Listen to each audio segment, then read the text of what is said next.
அன்பு நேயர்கள் அனைவருக்கும் இனிய வணக்கம். நம்ம சேனலை புதுசாக பார்க்குறீங்க அப்படின்னா நம்ம சேனலை சப்ஸ்கிரைப் பண்ணிக்கோங்க. பக்கத்தில் இருக்க பெல் ஐக்கானையும் கிளிக் பண்ணிக்கோங்க. அப்போ தான் நம்ம போடுற வீடியோ பதிவு உங்களுக்கு தொடர்ந்து வந்துக்கிட்டே இருக்கும்.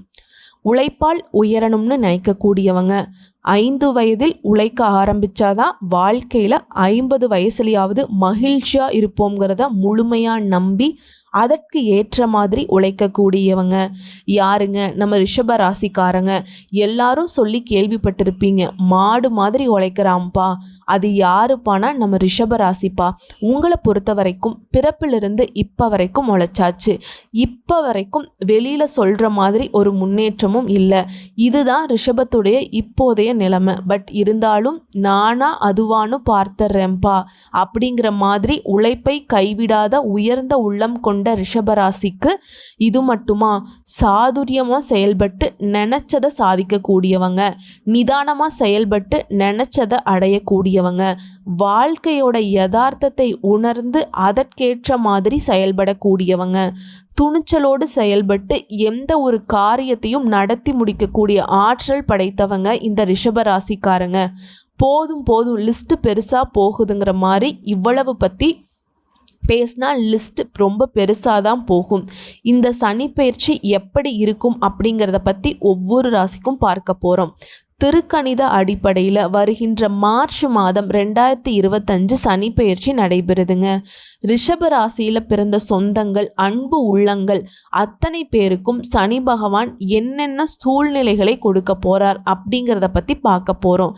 எல்லாருமே பெரிய பீதியில் தான் இருப்பீங்க, பெரிய சிரமத்தில் இருப்பீங்க. என்னடா இது சனி பயிற்சின்னு சொல்கிறாங்க அப்படின்னு. இப்போ தெளிவான விளக்கத்துக்கு போகலாங்க. சங்கே முழங்கு அப்படின்னு பழைய படத்துல எல்லாம் வரும். சங்கே முழங்கு அப்படின்னா சங்கு முழங்குதுன்னா போருக்கு தயார் அப்படின்னு அர்த்தம். சங்கு ஊதிட்டாங்கன்னு சொல்லுவாங்க, பார்த்துருக்கீங்களா? அப்படின்னா என்னன்னா எதிரிகளுக்கு அபாயத்தை கொடுக்க போகிறோம்னு அர்த்தம். தூங்கிக்கிட்டு இருந்தவனை முழிச்சு விட்டாச்சு. ரிஷப ராசியில் பிறந்த என் சகோதர சகோதரிகளே, நண்பர்களே, இந்த சனி பயிற்சி 2025 எப்படி இருக்கும்? நமக்கு சனி ஏற்கனவே கொஞ்சம் நிறைய ஊசியை போட்டுட்டார், உடம்பெல்லாம் தைச்சு விட்டுட்டார். உண்டா இல்லையா சொல்லுங்க? உண்டு தானே. ஆல்ரெடி இப்படி இருந்தார் சனி பகவான். 10வது வீட்டில் இருந்தாருங்க. இந்த பக்கம் போனால் கதவை சாத்துனா, அந்த பக்கம் போனால் கதவை சாத்துனா. சரி, ஜன்னலை லைட்டாக காற்று வருதுன்னு பார்த்தா அங்கேயும் ஒருத்தவன் கதவை சாத்துனான்.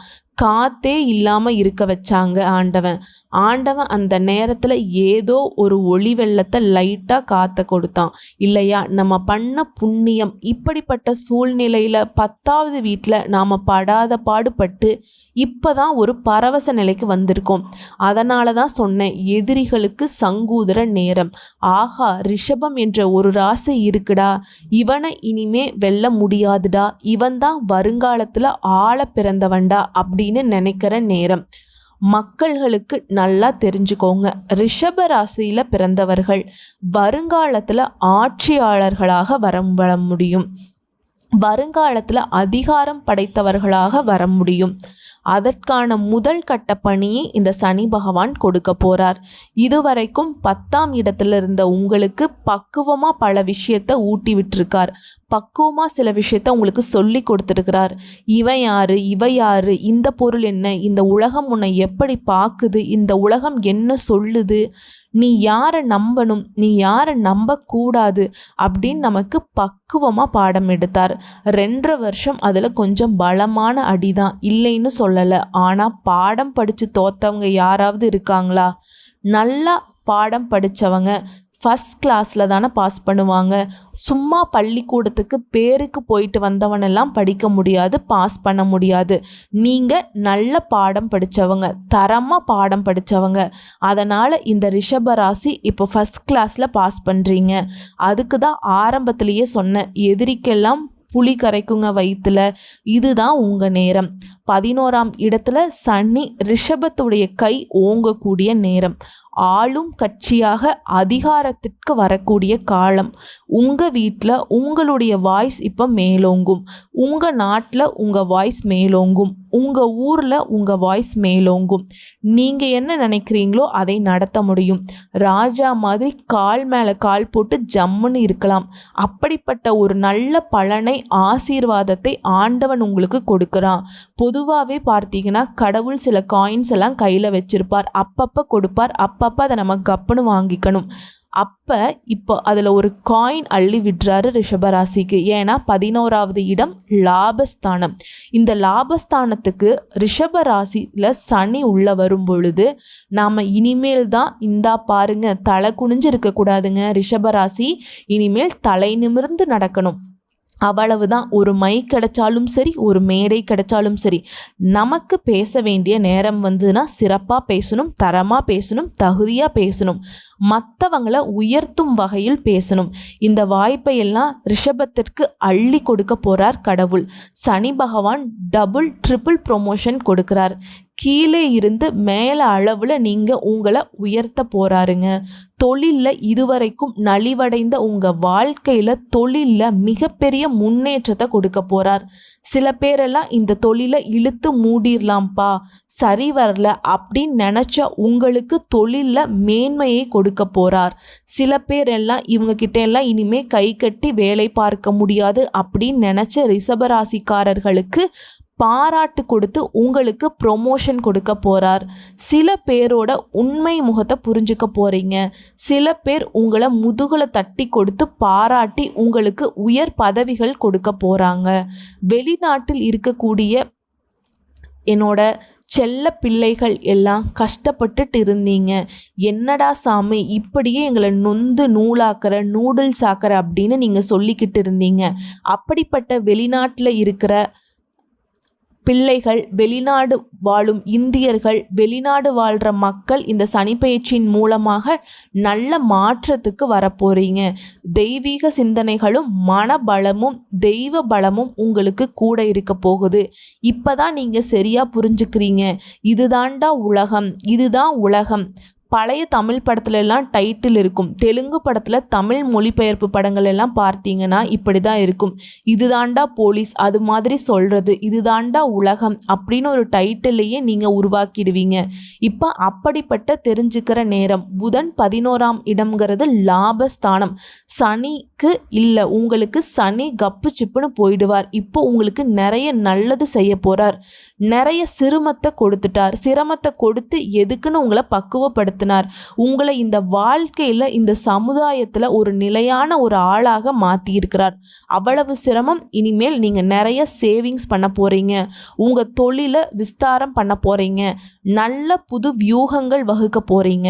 சுப காரியங்களை உங்கள் வீட்டில் நடத்த போகிறீங்க. இதுவரைக்கும் கொஞ்சம் தெம்பு குறைஞ்சிருந்தது தான், ஆனால் அதை தான் நானும் சொல்கிறேன்.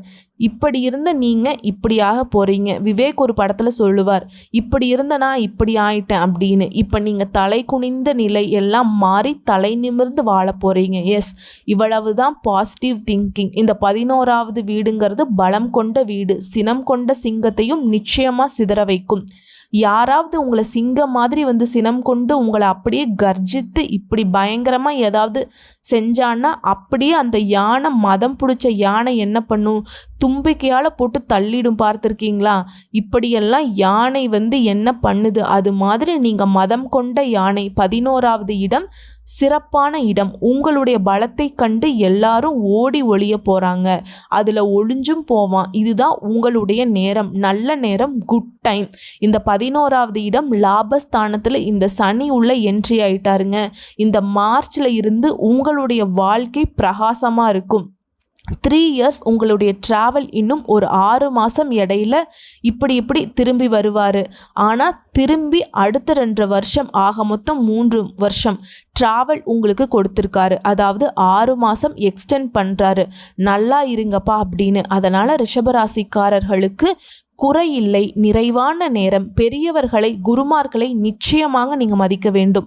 அவர்கள் ஆசீர்வாதத்தை வாங்க வேண்டும். இந்த ரிஷபத்துக்கு ஒரே ஒரு பரிகாரம் தான். இந்த 11ஆம் இடத்துல லாபம் உங்களுக்கு நிறையா கொட்டணும் அப்படின்னா தக்க வச்சுக்கணும். நீங்கள் பெரிய ஆளாகணும், நீங்கள் நல்ல முன்னேற்றத்துக்கு வரணும்னா பணம், பேர், புகழ் கடவுள் இதை கொடுக்குறார், முடிவு பண்ணிட்டார். அப்போ நீங்கள் அதை வாங்குறதுக்கு ஒன்று எல்லா பெரியவங்க கிட்டேயும் நீங்கள் ஆசீர்வாதம் வாங்கணும். எந்த பெரியவர்களையும் எந்த மனிதர்களையும் உங்களை சபிக்கக்கூடாது, உங்களை திட்டக்கூடாது. அதனால் எல்லாத்தையும் ஆசீர்வாதம் வாங்கணும். குருமார்களிடம் ஆசீர்வாதம் வாங்கணும். உங்கள் வீட்டுக்கே சில குருமார்களை கூப்பிட்டு அவங்க கிட்ட ஆசீர்வாதம் வாங்கணும். ரொம்ப வாழ்க்கையில் முன்னேறுவீங்க, ரொம்ப நல்ல நிலைமைக்கு வருவீங்க. நீங்கள் இனிமேல் ஒரு சொல் இருந்தாலும் அது திருக்குறள் மாதிரி பேசணும். திருக்குறள் எப்படி அர்த்தமானது இல்லையா? ஒரே ஒரு வார்த்தை சொன்னாலும் அந்த அளவுக்கு இருக்கணும். வளவளன்னு இனிமேல் பேசவே வேண்டாம். முழுக்க இனிமேல் பார்த்தீங்கன்னா தொழிலில் சிந்தனை பண்ணுங்க. பணம் மைண்ட் ஆகுங்க, அதுதான் லாபம். மணி மைண்ட் லைஃபே உங்கள் லைஃப்பை புரட்டி போட்டு சூப்பராக உங்களுக்கு கெட்டிக்காரத்தனத்தை காட்ட போகுது. கெட்டிக்காரத்தனமாக ரிஷபராசி தான் இனிமேல் நீங்கள் ஒரு வளம் வர போகிறீங்க. அந்த வளத்தை கொடுக்கக்கூடிய அற்புதமான நேரம் உங்களுக்கு ஆரம்பம். அதை தக்க வச்சுக்கோங்க, சிறப்பாக இருப்பீங்க. ரிஷபராசிக்காரர்களே, இந்த சனி பெயர்ச்சி தெய்வீக பலமும் உங்கள் மனபலமும் ரெட்டிப்பு பலனாகி சனி பகவான் கொடுக்க போகிறார், கொட்ட போகிறார். வாழ்த்துக்கள், நல்லதே நடக்கும்.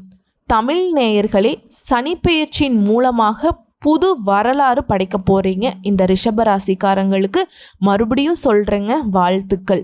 நல்லதே நடக்கும், நல்லது மட்டுமே நடக்கும். வந்த துன்பங்கள் மறைந்து போகட்டும், வரக்கூடிய துன்பங்கள் இல்லாமல் போகட்டும். கடவுள் துணை உங்களுக்கு வரட்டும். நன்றி, வணக்கம்.